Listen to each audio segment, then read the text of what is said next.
Hello, my name is Alec Manis for the World Football News Network. I've been on a break.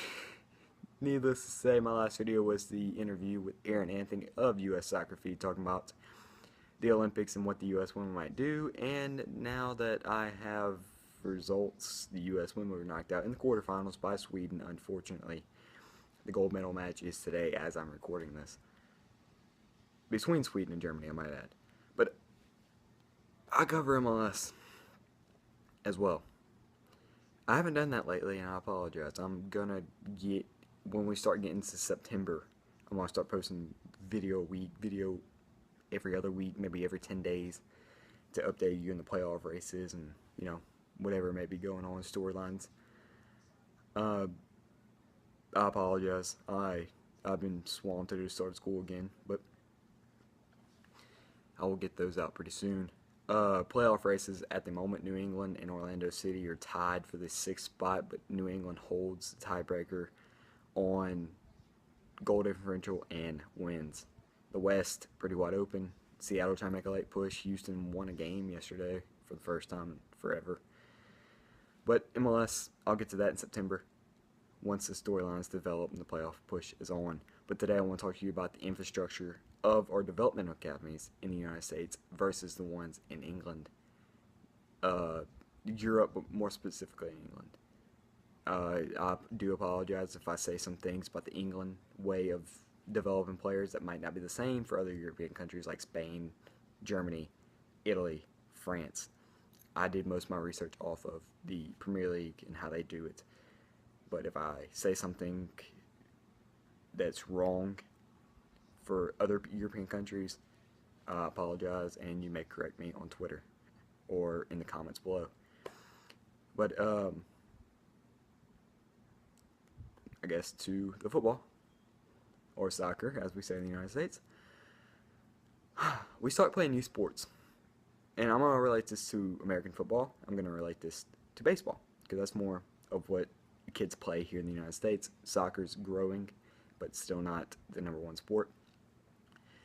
Youth, you start playing when you're 8 in most states. It's all determined by the state or the district or what, organization they're playing for.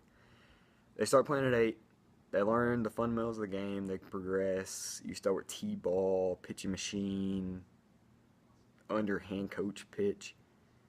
Then for football, you start playing with the little kids and you develop more and more complex plays. They coach with you on the field, and as you turn 13, 14, you get the coach on the sideline. You can play middle school sports. I know they have football at the middle school I went to.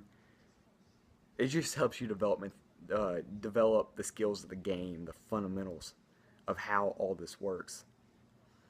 You get into high school, you start playing high school, you play freshman, JV, varsity. I mean, some of the JV members are freshmen. I mean, it's just depending on how good you are. This is starting to get you ready for, hey, you might not be as good as you think, so learn to deal with this now. So if you become a professional athlete, you have to learn your role, and this is helping develop you to learn your role. Varsities mostly for juniors and seniors. They compete for state championships and that kind of stuff. If you're good enough, you get to go to college and play there for a school. If you play for Division I school, you're a big school. Division II, not so much. And Division III, I can't name a Division III school to save my life. I know the college they have that here that I support, LSU, is a Division I school.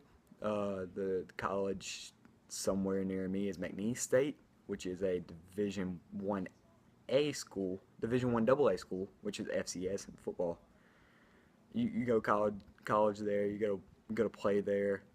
Scouts notice you for baseball. Scouts notice you for football, and you get a draft rating. You get scouted to be in the NFL draft, MLB draft, NBA draft, whatever it may be, and you get drafted. Where the worst team in the league, like say last year, was the Rams traded for the #1 pick. They weren't the worst team, but they traded with whoever was bad last year, and they got the best player in college football that year. I mean, you get rewarded for mediocrity. I know it's stupid and whatnot, but that's how we do here in the United States for parity, and parity makes things fun. So that's how you get to professionals. You can sign for as a free agent or whatever. If you don't get drafted, you can go wherever you want to, wherever it'll take you. But that's pretty much how we do it here in the United States. It's a long, drawn-out process that takes time from you're 8 until you're 21, you get drafted. But in Europe, I know players sign at a very young age with the club. I'm going to use Manchester United as an example. Manchester United signed 14-year-old players to play in their academy. But also, with the academy, it's an academy. You go to school, you get your education through that club. You start playing for U14s, U15s, U17s, U20s. And once you get to U20s, U23s, they start noticing you for the senior team. They have youth leagues for the U17s, U20s, where you're attached with the club, mainly in England, where you're attached with the club. In no other countries, they have independent teams that associate with the club, but they're not attached. In England, it's the Liverpool under-23s or the Manchester United under-23s. They actually have a Premier League for the younger players. And once you get however old, you can sign with the senior team for lots of money. It's all relative to how good you are, of course. If you're not very good, you're going to be in the developmental program until they either sign you to the senior team or they release you. Because I know a Spurs player got released and now he plays for Liverpool. Or I know a couple players in MLS that played in the academies for some of these other teams and now they've been traded or they've been released or whatever. But the United States does also have these academies too. Some of the better academies are FC Dallas, LA Galaxy, Orlando City, even though you saw a team a couple years ago, but they still have a good, great academy. Tommy Redding being the first player that comes to my mind out of that academy. San Jose Earthquake's pretty good too. Just to name a few. I know there's a few more like New York Red Bulls, Vancouver Whitecaps. Vancouver just had that kid Alphonso Davies, 15 years old, out of their academy, start playing at 15 with the MLS team, played in a game, almost scored.